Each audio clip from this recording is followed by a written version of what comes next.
Subire ndabaha ikaze nshuti bakunzi ba Kugasaka Web TV. Ukeneza Boniface Yufese nishiye mugiye kubana nk'ibisanzwe. Hari n'ibindi nabateguriye hambavu ibiganiro ndabashikiriza. Nizere kuri kumwe nanje tugiye kubana mu kiganiro.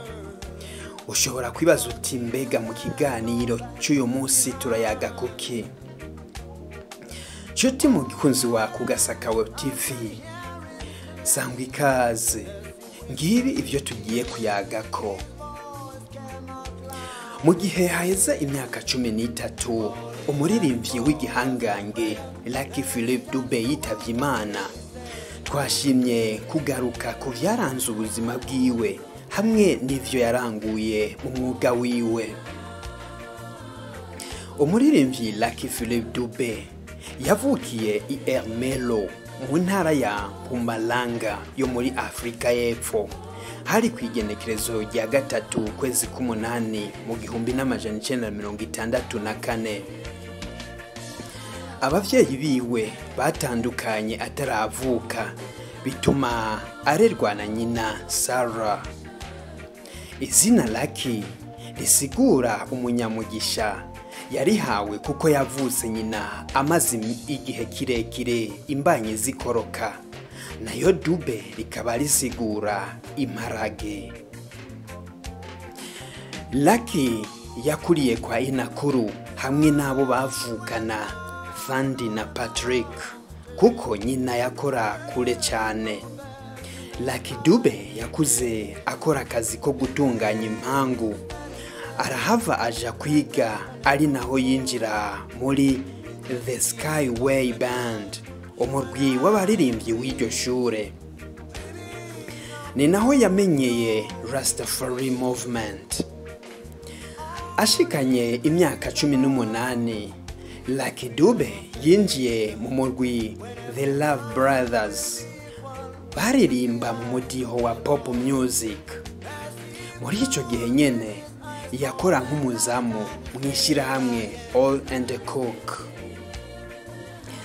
Lucky Dube amaze kubona ko indirimbo za reggae aririmba mu biteramo zikundwa cyane, no kubona ko ubutumwa bwa kirasta buri mu ndirimbo z'abandi baririmbyi nka Jimmy Cliff na Peter Tosh bukenewe no mu mibano y'Abanyafrika y'Epfo, yaciye rirakomeza kuririmba mu mudiho wa reggae nyawo.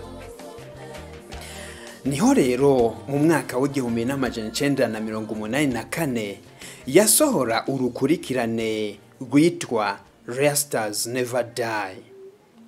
Iyo album ariko ntiyakunzwe cyane nk'izo yaramaze gusohora imbere yaho.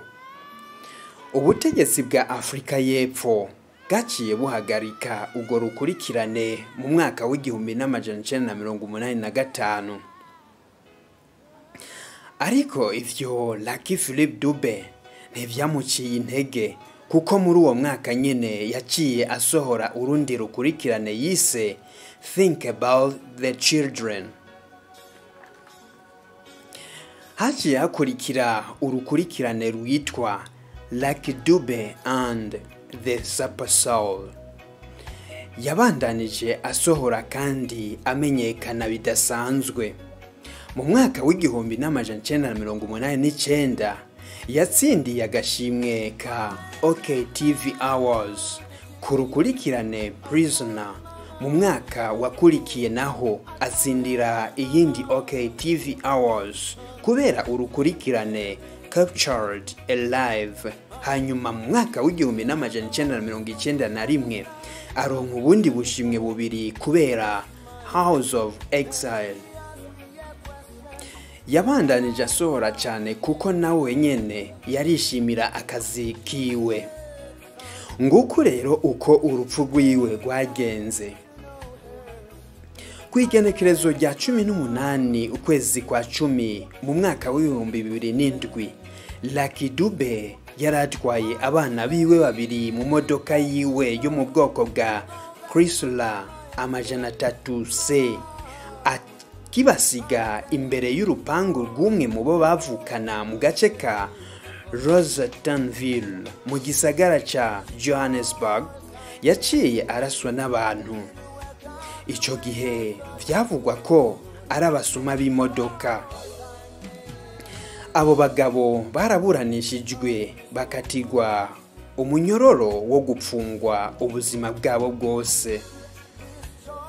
Hari abavuga ko Lucky Philip Dube yapfuye azize ko yoba yategekanya kwiyamamaza kugira ngo arongore igisagara ca Johannesburg. Umuntu akunzwe rero nka Lucky Philip Dube yari afise amahirwe menshi yo gutorwa iyo yaramuka yiyamamaje, bikaba rero ngo vyatumye yicishwa n'abagize ishari. Urupfu rwa Lucky Philip Dube rwatumye rero abantu batangura kugaya cyane igihugu ciwe, batangura no kutizera umutekano wo muri ico gihugu. Lucky Philip Dube yapfuye afise abana 7 n'umugore wiwe yitwa Zanel. Naho kwigenekerezo rya 21 ukwezi kwa 10 umwaka w'ibihumbi 2008, inzu y'umuziki Rykodisc yo muri Leta Zunze Ubumwe za Amerika yarasohoye urukurikirane retrospective harimwo zimwe mu ndirimbo za Lucky Philip Dube zakunzwe ndetse n'izindi atari yarigeze asohora. Ivyo vyatumye Lucky Philip Dube ahabwa icubahiro kinini cyane ku isi yose. Mu myaka 25 yamaze akora umuziki, Lucky Philip Dube yaramaze gukora inkurikirane 22 ndetse zikaba zaranakunzwe cyane ku isi. Uwo muririmbyi ntazokwigera yibagirwa kubera ubutumwa yatanga mu ndirimbo ziwe. Mwomenya ko n'umukobwa wiwe Nkuli Dube asanzwe ari umuririmbyi kazi akomeye. Mugani wa Bob Marley afatwa nk'umwami wa reggae.